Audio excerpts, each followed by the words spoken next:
Visada svajojau į kokį karštą tašką nuvažiuoti ar... Jo. Nes reikia žmonėm to. Atrodo, visi sako, kad jau čia niekas nebestebina, filmuose visi šaudosi, kraujai tykšta, bet tai jie yra per daug dirbtini. Tai jeigu kažkokie tai įvykiai vyksta, reikia slėpti su kamera už krūmo ir kažko tai ieškoti, tai aš manau, verta.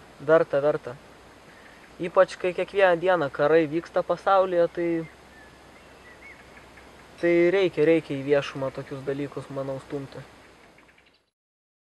Sunku įsivaizduoti, bet mūsų tauta turi išsaugojusi net tremties ir lagerių nuotraukas. Dabar po truputį nustatinėjamos tų drąsių žmonių, fotografavusių neįmanomomis sąlygomis pavardės. Dažnai nesant elektros, buvo slapčia fotografuojama, daromos nuotraukos, rizikuojant gyvybę, siunčiamos į gimtinę arba parsivežamos iš tremties. Turbūt gausiausias archyvas ir žinomas fotografas tai yra Vilhelmas Jeniselis nuo Pasvalio, kuris duonos kepaliai įsivežė fotoaparatą.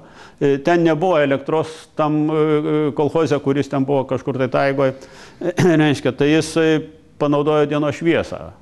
Reiškia, iš didintuvo pasidarė.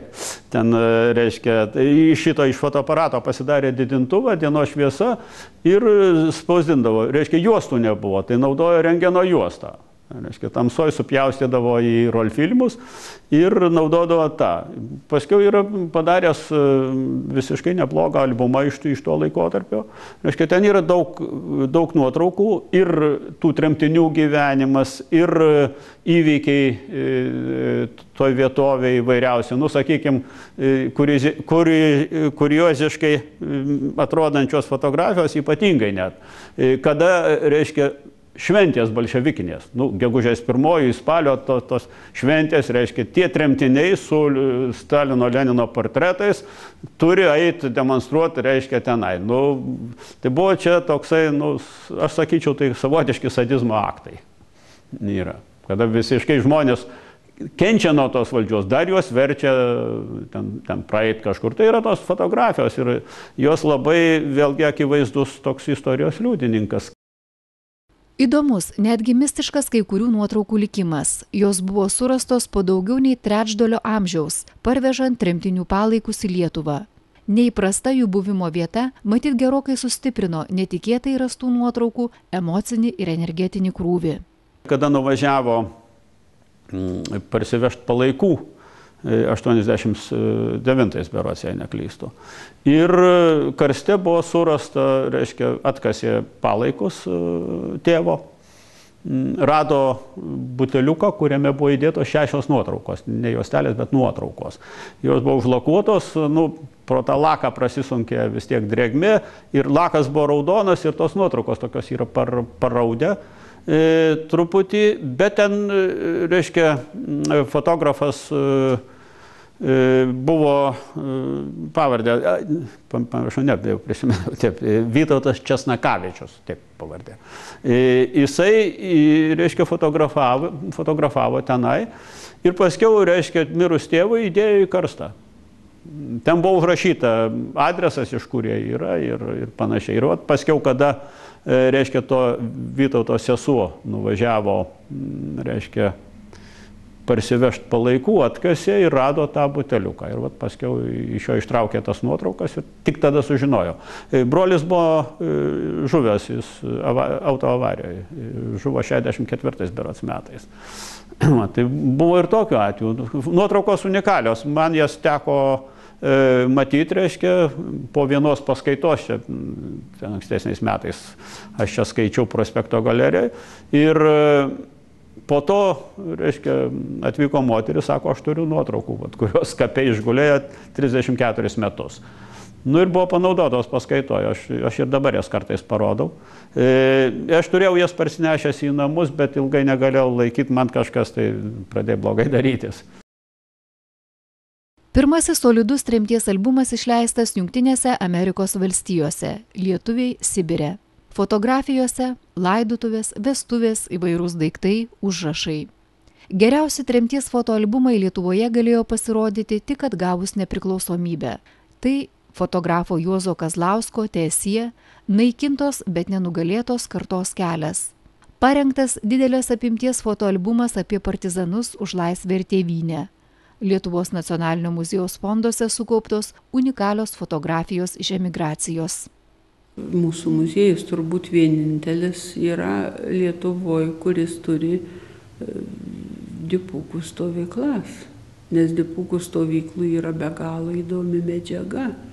Tai jeigu sudėdė, atrodo tokie, ne kažkokie ypatingai brangus dalykai, bet užtenka, reiškia, padėti, kokie buvo leidžiami atvirukai, kokios buvo leidžiamos knygos. Tai iš karto pamatai, reiškia, kuo tie žmonės gyvena. Išvažiavę žmonės galvoja apie mokslą, apie kultūrą, apie švietimą ir galvoja, kad, reiškia, kažkur reikės gyventi.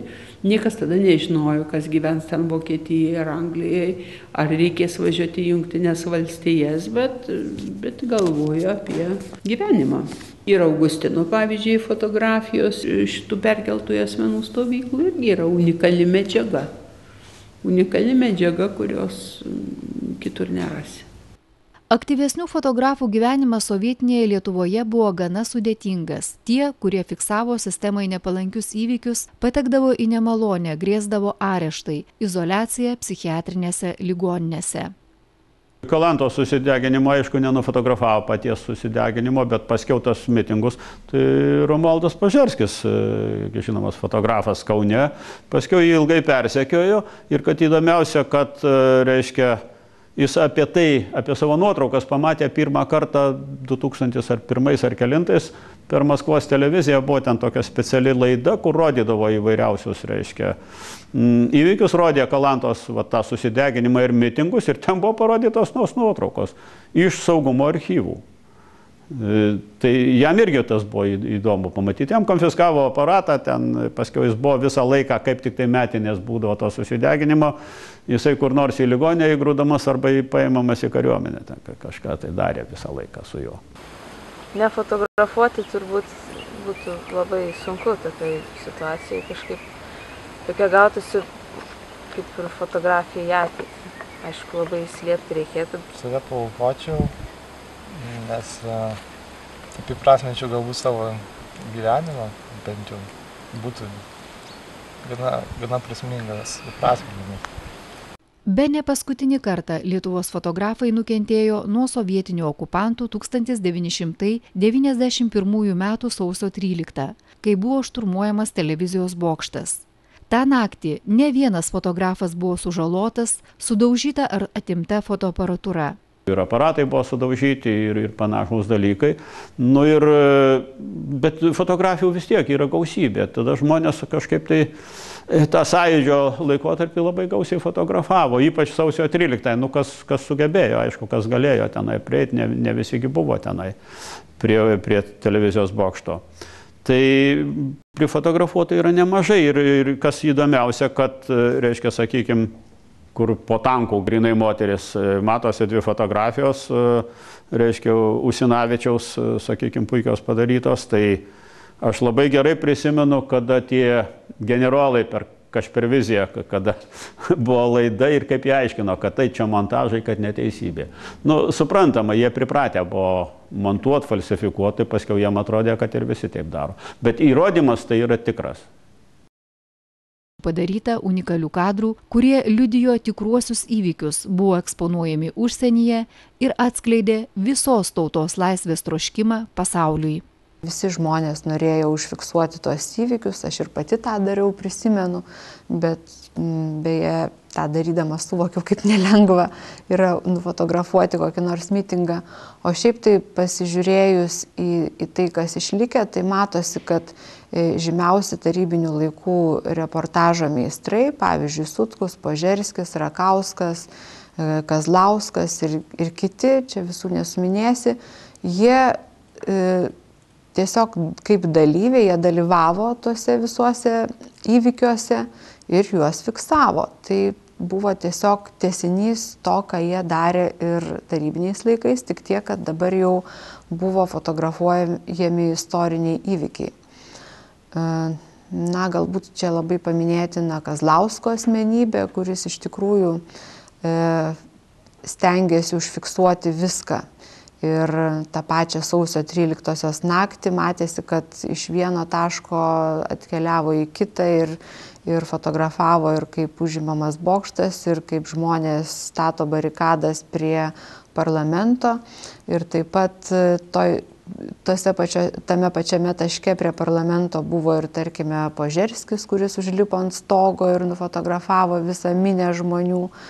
Iš viso tos fotografijos tokį daro didžiulį įspūdį tuo, kad labai tos minios nufotografuotos, taip raiškiai, tiesiog gali tos veidus įžiūrėti, galėtų pažinti žmonės, kurie buvo daugelį fotografijų.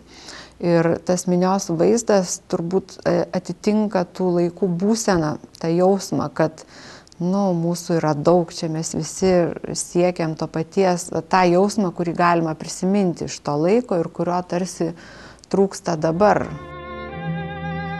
Fotografijos, kuriuose matome kovojančią Lietuvą, tai yra svarbus istorinis dokumentas, atliekantis svarbiausią, kokią galima atlikti misiją. Tai paliudyti istoriją ir tautos kančios kelią į laisvę.